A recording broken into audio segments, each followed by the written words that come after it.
ஓம் சாந்தி 25/8/2026 செவ்வாய்க்கிழமை. வாணி தரும் வசந்தம். இனிமையான குழந்தைகளே, தந்தை மற்றும் ஆஸ்தியை நினைவு செய்வதில் உங்களுடைய வருமானம் இருக்கின்றது, ஆரோக்கியமும் இருக்கின்றது. நீங்கள் அமரர்களாக ஆகிவிடுவீர்கள். ஜென்ம ஜென்மாந்திரமாக அரை கல்பமாக குழந்தைகள் அநேக சத்சங்கத்துக்கு சென்றீர்கள். சாது, சந்நியாசிகள், பண்டிதர்கள் ஆகிய எல்லா மனிதர்களின் சத்சங்கமும் நடைபெறுகின்றது. ஆனால் எந்த ஒரு மனிதனுடைய சத்சங்கமும் இது கிடையாது. இது ஆன்மீக சத்சங்கம் என்று கூறப்படுகின்றது. இங்கு நீங்கள் எந்த ஒரு மனிதனிடமிருந்து உபதேசம் கேட்கவில்லை, தேவதைகளிடமிருந்தும் கேட்பதில்லை. நீங்கள் பகவானின் மகா வாக்கியங்களை கேட்டுக்கொண்டிருக்கின்றீர்கள். பகவான் வருவதே குழந்தைகளை பகவான் பகவதியாக ஆக்குவதற்கான கல்வியை கற்பிப்பதற்காக. பகவான் மற்றும் பகவதியின் பதவியை பகவானை தவிர வேறு யாரும் அளிக்க முடியாது. சத்தியுகத்தில் உங்களுக்கு இந்த ஞானம் கிடைப்பதில்லை. சங்கம யுகமே கல்யாணக்காரி யுகமாகும். இது போன்ற யுகம் வேறு எதுவுமே இருப்பதில்லை. இப்பொழுது தந்தை வந்துள்ளார். சத்தியுகத்தை கல்யாணக்காரி நன்மை உடையது என்று கூற மாட்டார்கள். அங்கு யாருக்கும் நன்மை ஆவதில்லை. நன்மை சங்கம யுகத்தில் தான் ஏற்படுகின்றது. சத்திய யுகத்தில் அனைவரும் நன்மையாகத்தான் இருப்பார்கள். இந்த சமயத்தில் தந்தை வந்திருக்கின்றார். அனைத்து குழந்தைகளுக்கும் ஞான யோகத்தை கற்பிக்க. ஞான யோகத்தின் மூலமாகத்தான் நன்மை ஏற்படுகின்றது. நாளுக்கு நாள் நமது சுயராஜ்யம் நெருங்கிக் கொண்டே இருக்கின்றது என்ற போதை வேண்டும். தந்தை கூட கல்பம் கல்பத்தின் சங்கம யுகத்தில் வருகிறார். கீதையில் அவர்கள் யுகம் யுகம் என்று எழுதிவிட்டார்கள். யுகம் யுகம் என்றாலும் 5 யுகங்கள் தான். 5 முறைதான் வரவேண்டியதிருக்கும். ஆனால் 24 அவதாரங்கள், இன்னின்ன அவதாரங்கள் எடுத்தார் என்றெல்லாம் எழுதிவிட்டார்கள். இது கல்யாணக்காரி சங்கம யுகம். இதில் ஒவ்வொரு விஷயத்திலும் நன்மை உள்ளது. வருமானமே வருமானம்தான். தந்தை மற்றும் ஆஸ்தியை நினைவு செய்து 21 பிறவிகளுக்கு வாழ்க்கை அமர வாழ்க்கையாக ஆக்கிக் கொள்ள வேண்டும். இல்லறத்தில் இருந்தபடியே மனம் புத்தியினால் சமர்ப்பணம் ஆக வேண்டும்.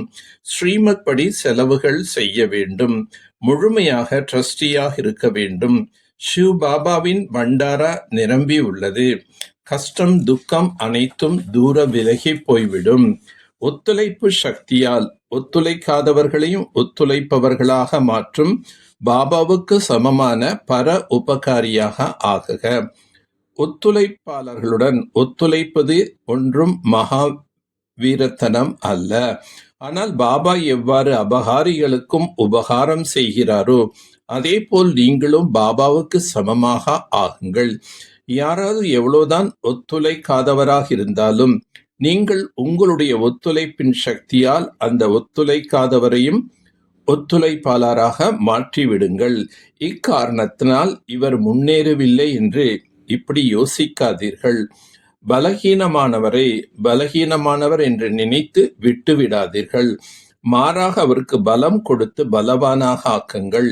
இந்த விஷயத்தில் கவனம் செலுத்தினால் சேவையின் திட்டங்கள் என்ற நகைகளில் வைரங்கள் ஜொலிக்கும். அதாவது எளிதாக பிரத்யக்ஷம் ஏற்படும்.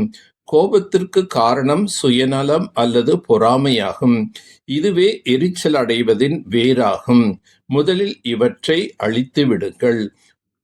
முழுமையான தூய்மையே அஸ்திவாரம் ஆகும்.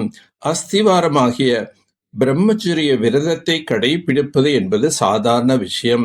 ஆனால் இப்போது நீங்கள் முன்னேறி விட்டீர்கள். இது ஒன்றும் குழந்தை பருவம் அல்ல. இப்போது வானப்பிரஸ்த நிலைக்கு செல்ல வேண்டும். நான் பிரம்மச்சாரியாக இருக்கின்றேன், தூய்மையாகத்தான் இருக்கத்தான் செய்கிறது என்று இதில் மட்டும் மகிழ்ச்சி அடைந்து விடாதீர்கள். மூல அஸ்திவாரமாகிய உங்களுடைய சங்கல்பங்களை தூய்மையானதாக ஆக்குங்கள். ஞான சுரூபமாக ஆக்குங்கள். சக்தி சுரூபமாக ஆக்குங்கள். சம்பூர்ண தன்மை அடைவதற்காக பிரகாஷ்மணி தாதிஜி அவர்களின் குப்தமான முயற்சி. தாதிஜி அனைத்து குணங்களும் நிறைந்தவராக, அனைத்து கலைகளும் நிறைந்தவராக, விகாரமற்ற தன்மையில் இருந்தார். மனம், சொல், செயல் மூலம் இரட்டை அகிம்சாவாதியாக அனைவருக்கும் சுகம் கொடுப்பவராக இருந்தார். தாதி ஒரே தந்தையின் ஈர்ப்பில் இருந்தார். சதா சாட்சியாளர் என்ற நிலையிலிருந்து சதா துணையாளரின் துணையை அனுபவம் செய்தார்.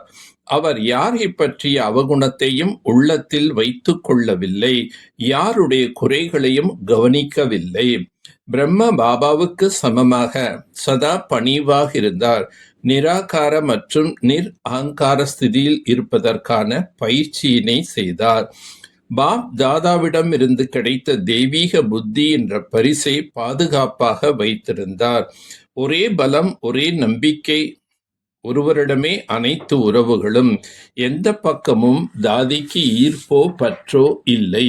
ஒவ்வொரு சிறிய பெரிய பிரச்சனைகளிலும் எதுவும் புதியதல்ல என்று எண்ணி அதனை கடந்தார். அவருடைய ஒவ்வொரு பேச்சிலும் ராயல் தன்மை காணப்பட்டது. தாதிஜி சதா ஆத்ம நம்பிக்கை நிறைந்தவராக இருந்ததால் நான் கல்பம் வெற்றியடைந்த ஆத்மா என்ற நினைவிலே இருந்தார். புத்தி சுத்தமானதாகவும் தெளிவானதாகவும் கண்ணாடி போல் வைத்திருந்தார். தாதிஜி இறுதி நேரத்தை எதிரில் பார்த்து சதா சுய சிந்தனை செய்தார். சம்பூர்ண நிலையை உருவாக்குவதற்காக உடல் உணர்விலிருந்து அப்பாற்பட்டிருக்கும் பயிற்சியை செய்தார். நாம் பாபாவின் நினைவிலிருந்து அனைவரையும் திருப்திப்படுத்தி அனைவரின் ஆசீர்வாதத்தையும் பெற வேண்டும் என்று சதா தீவிர விருப்பத்தில் இருந்தார். நான் சம்பன்ன ஃபரிஸ்தா மற்றும் கர்மாத்தித் நிலையை அடைந்தவராக இருந்தார். சதா அனைத்து தடைகளையும் கடந்து தடைகளற்ற நிலையில் இருந்தார்.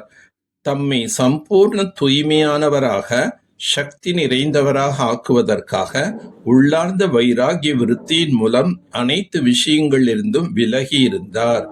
சூக்ஷமமான தேக அபிமானத்தை, தனது சம்ஸ்காரங்களை, மானம், மரியாதை மற்றும் மகிமையை, புத்தி மற்றும் பழக்கங்களை முற்றிலும் சமர்ப்பணம் செய்தார். ஆக தாதிஜியின் விசேஷ தன்மைகளை நாம் நடைமுறை வாழ்க்கையில் கடைபிடிப்போம். நன்றி, வணக்கம். ஓம் சாந்தி.